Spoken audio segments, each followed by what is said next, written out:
Hey everybody, welcome back to another video. And a while back I made this Markiplier theory where I pretty much just went over every single universe or timeline or choice that you can go through in Space with Markiplier part 1 and 2. Now I was bound to miss a few or get a few wrong since In Space with Markiplier is just such a big and huge experience, but hopefully this time around I don't get any wrong because in this video I will be doing the same thing except for a date with Markiplier. So pretty much I'll be just breaking down every option and end card you can do and seeing if they have any bigger lore implications or just what they mean in general.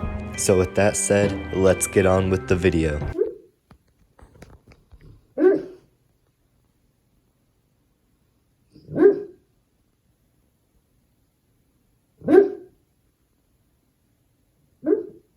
In A Date with Markiplier, the first option that we end up getting is whether or not we should pay. If you don't pay, you end up getting kidnapped. What? So first off, why is Chef kidnapping us and Markiplier when in Who Killed Markiplier, Chef is actually working for Markiplier? Well, the answer to that is a lot more simple than you'd think. I think that the Chef from A Date with Markiplier is not the same Chef from Who Killed Markiplier.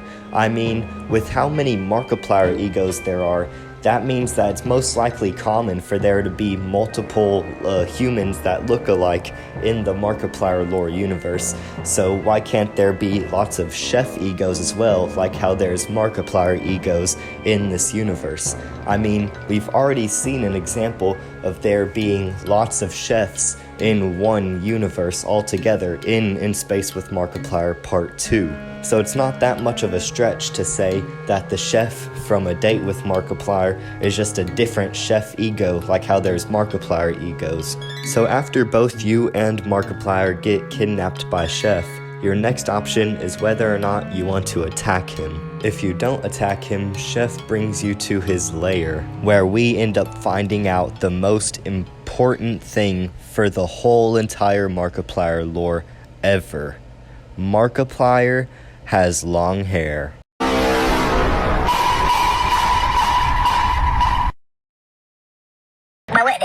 But in all seriousness, this is when the first ending comes into play. If you end up choosing to dig instead of lockpick your way out of your cell, then that's the end. Markiplier just digs for 10 minutes and that's it. Nothing too lore revealing there. However, if you then choose to lockpick your way out, then you end up having to either split up or stick with Markiplier.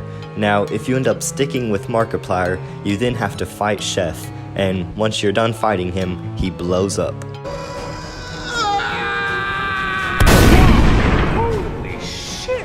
From that point, you either escape or you can click more, where you end up meeting a floating head of Wilford Wharfstash, and he reveals to you that you're playing as a dog. Weird, right? Well, unfortunately, if you choose exit, it doesn't get any less weirder. Because right after you escape, you get a flash of Darkiplier, and then you're suddenly back to being captured in the prison, like absolutely nothing happened. Okay, now we're getting to the good stuff. Now, first off, why did we get a flash of Darkiplier and then suddenly get sent back like we never exited in the first place? Well, I think this has to do with the blue crystal. Playing through a heist with Markiplier, you realize that anytime you get end cards or choices or anything like that, it's because the blue crystal is there. The blue crystal is being brought into play, and it's like breaking the universe. It's breaking the timeline. That's what the blue crystal does, and that's what it's doing in A Date with Markiplier. Even though we may not ever see the blue crystal in A Date with Markiplier, we did see at the end of In Space with Markiplier Part 2 that Darkiplier took at least a piece of the blue crystal, maybe even the whole thing, who knows. So maybe that flash of Darkiplier at the end of A Date with Markiplier is really just him using the power of the blue crystal to kind of set y'all back in time. He doesn't want y'all to exit for some unknown reason. And also later on in the video, once we go through all the other endings, you'll realize that Darkiplier shows up in a good chunk of them. So I believe that Darkiplier is using the blue crystal throughout all of A Date with Markiplier, not just that one ending. But with that said, let's move on. So if you choose to attack Chef instead of not attacking him, then Chef ends up getting in a car crash, leaving you and Markiplier stranded at a desert. And at that desert, you end up finding a weird shiny object. And at first, I thought this could be a chipped off part of the blue crystal, since everybody's saying how, like, in a heist with Markiplier and all that, the blue crystal looks, like, smaller and stuff. Maybe it's only a piece of the blue crystal. What if this is the other piece of the blue crystal? But I don't think that's the case, mainly because the shine on the object isn't blue, it's more of like a different color. And also, if we go to the In Space with Markiplier Part 2 end credit scene, where Darkiplier gets the blue crystal for the very first time, we see the location that it's at actually has a tree, and since we're out in the desert, we cannot be at that location because there's literally no trees around. So if you and Markiplier end up touching the crystal, then you end up getting abducted by aliens, sent back down to Earth, and then the people from Men in Black come and erase your memory. And that's it. The end again. On to the next ending. Once you spot the crystal, if you choose to just keep walking instead of actually investigating it, then you get a reference to a heist with Markiplier. Or technically, it's a heist with Markiplier that's referencing A Date with Markiplier, since A Date with Markiplier came first.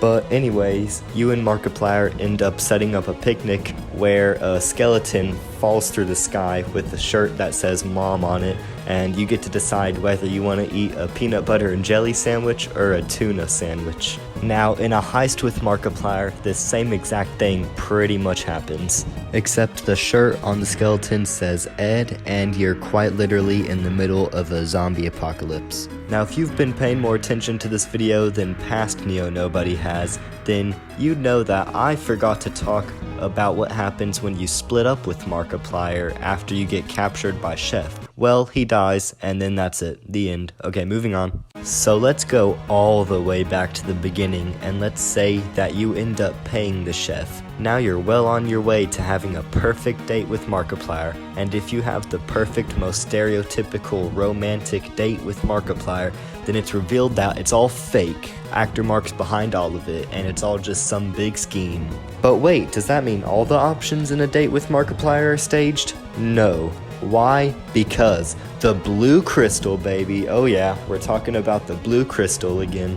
Oh yeah! This time I'm gonna spare you the details because I already talked about the blue crystal twice earlier in this video. The blue crystal makes it so every end card you click on sparks a new timeline, but all of those timelines are all canon to the Markiplier lore. And notice how throughout the entire route of A Date with Markiplier, where you end up seeing Actor Mark at the end, that entire route has zero sign of Darkiplier. Every single other route has Darkiplier, or at least has Wilford Wharfstash for one of them, but no sign of Actor Mark.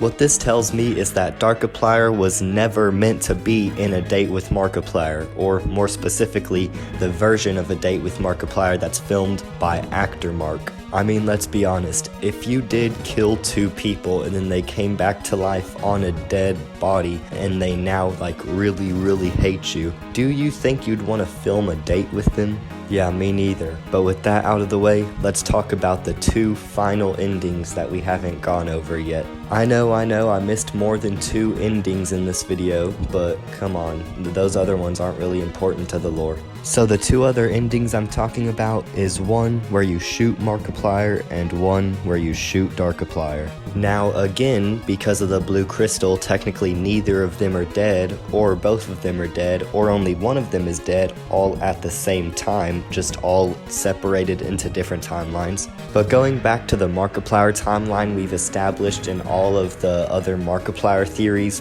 A Date with Markiplier is one of the latest Markiplier videos in the timeline. So really, it's up to Markiplier whether or not he wants to make it canon that Markiplier or Darkiplier are now officially dead in the Markiplier lore, moving on after A Date with Markiplier. But without a doubt, one of the most lore-revealing endings I haven't even talked about yet. It's whenever you reject Markiplier. For like a couple seconds, you get a view of Markiplier's parents, and Markiplier's mother is wearing an oddly familiar shirt.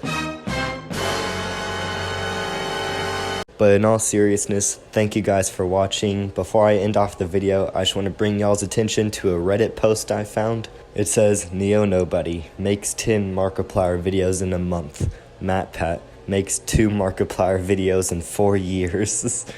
Go to Neo Nobody on YouTube. Thank you, whoever uploaded this, Objective Roof 6699. I have no clue who you are, but thank you so much. Markiplier makes 5,000 Markiplier videos. I'd say Markiplier is the best at making Markiplier videos as well. That is insane. If I could tell my 13-year-old self that people would be making memes about my YouTube channel, he would absolutely flip out. That is awesome. Thank you so much, Objective Roof. And with that said, thank you guys for watching. Make sure to like and subscribe if you did enjoy. Go check out Taciturn if you haven't already. Sometime this week I'll be uploading the official soundtrack for Taciturn. Maybe tomorrow, maybe not, who knows. You're just gonna have to stay tuned to find out. So I will see y'all in the next video. Goodbye.